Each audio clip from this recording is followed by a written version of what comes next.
Okay, so I ordered these LG HE4s 18650 lithium ion batteries. Here, let me pull in my macro lens.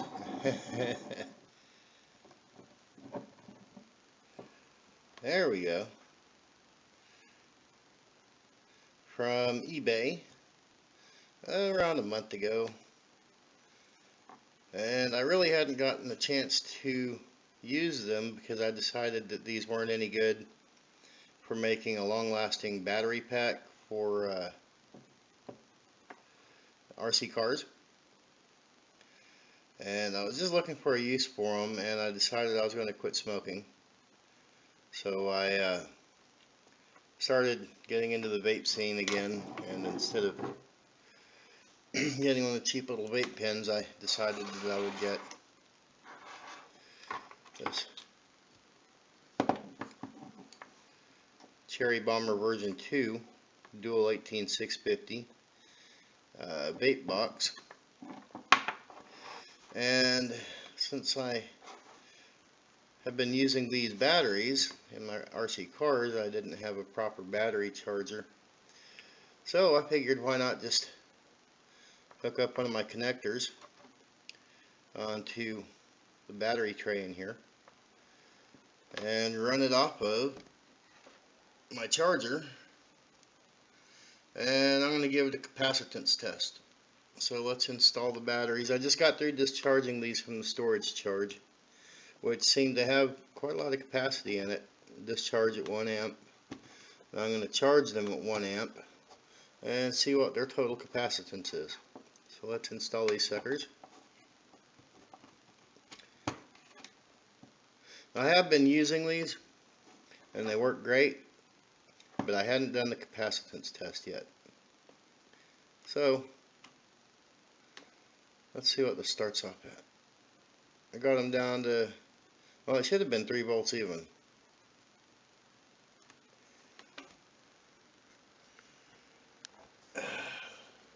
But let's just see from 3 volts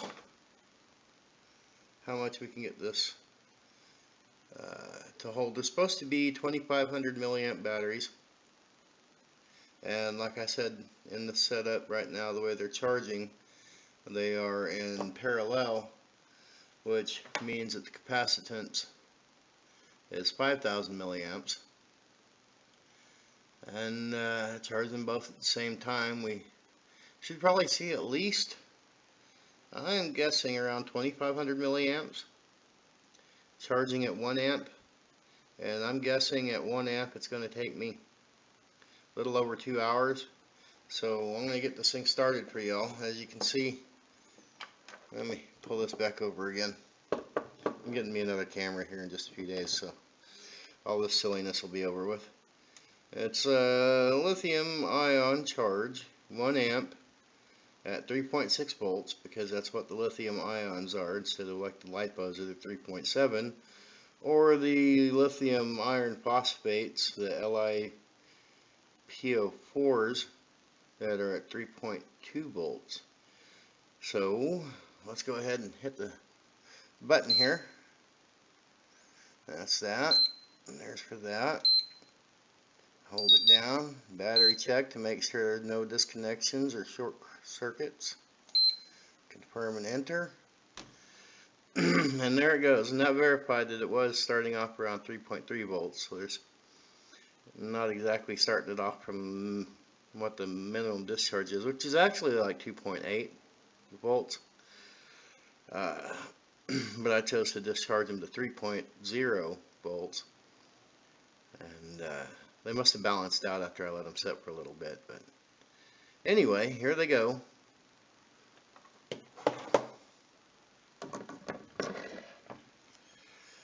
And that's them sitting in the charger. I don't know exactly what time it is, but pull this sucker back around here again real quick. Right here is the capacitance, how much charge that they hold. There's the time.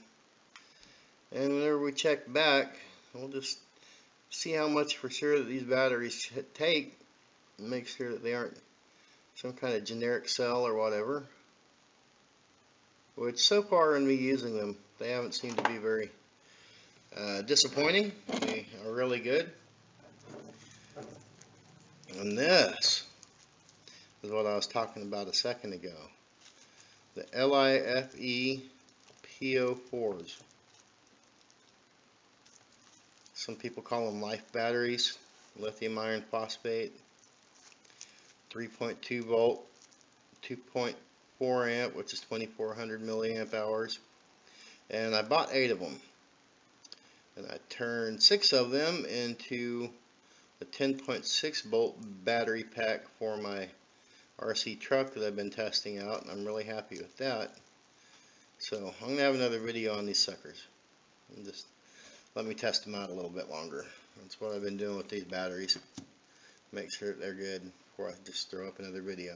So we'll be back here in just a little bit, and we'll see what happens.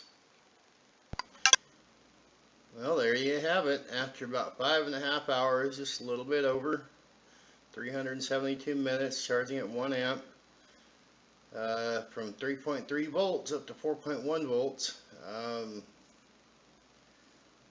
At least it's not overcharging. 4.2 is full charge. 4778 milliamp hours per capacitance. And each one of those batteries is 2500 milliamp hours.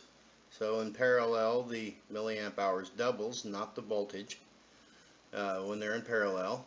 And should have been 5000 milliamps, but since it already had a little bit of charge with the 0.3 on there, the 4778 adds up. So yeah, it's these are legitimate batteries.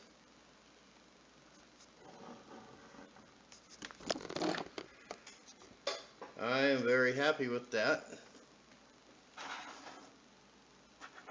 They passed the test. So I will put a link down below, if I can figure out how to do it, on where to order these batteries from. Once I find a place that I can trust, that sells me something that I can trust, that's at a good price. And these batteries ship fast. They came in 2 or 3 days before their shipping date estimated. So let's straighten that up a little bit.